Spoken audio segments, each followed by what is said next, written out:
a little sister for Brady. Embracing and accepting change.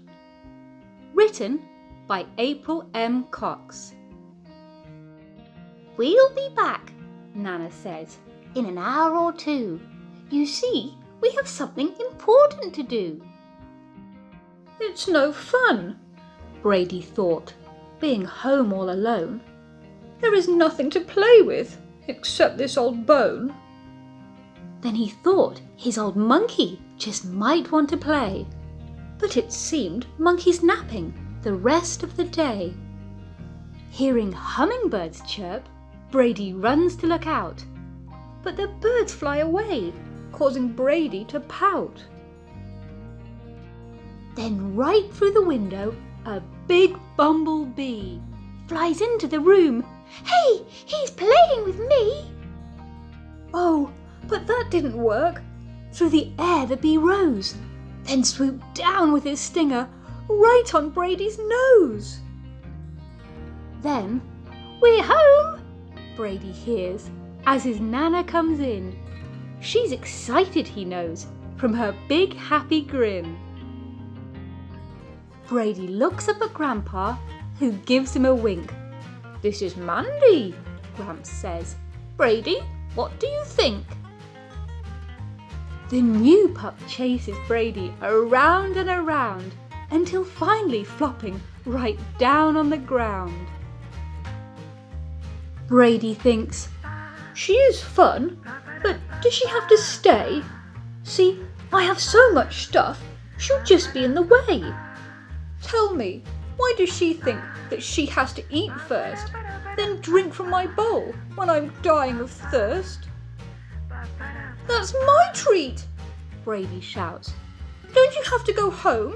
Take your leash and your collar, your brush and your comb. Now you must go away. This is my Nana's lap. You must find someplace else for your own silly nap." "Come on, Gramps, let's play fetch." "No, she can't take my ball. She must find somewhere else. Not near me, not at all. I don't want a new sister. It's just not for me. But how can I make Gramps and Nana agree?" "Hey, that's strange. My new sister is nowhere around." "Yes, I'll bet she's hiding." "I don't hear a sound." "Is she in Nana's bed? Maybe under the rug. Or perhaps in the yard, in the hole that she dug." Brady felt so alone, but he ate all his food. Now he should have been in a much happier mood. Feeling something was missing, not sure what was wrong. Could it be he missed Mandy, always tagging along? When he played fetch with Nana, it used to be fun. Now he raced all alone and felt sad when he won. And he loved having snuggles and belly rubs too. But it wasn't the same.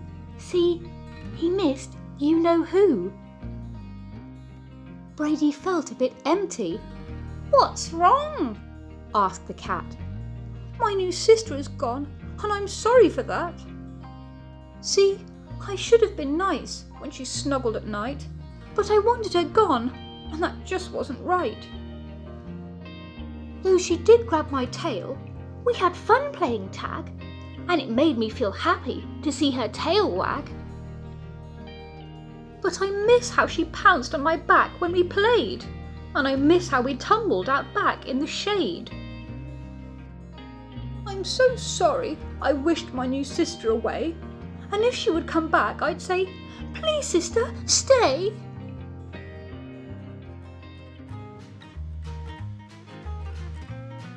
"Oh Mandy, you're home with a brand new hairdo. You really missed me, and I really missed you." "Mandy, look who's here. They all came to meet you. We're a big family now, with a new sister too." The end. We hope that you loved A Little Sister for Brady by April M. Cox. buy the book and read along. Go to www.alittlesisterforbrady.com and get more books in the same series and free printables.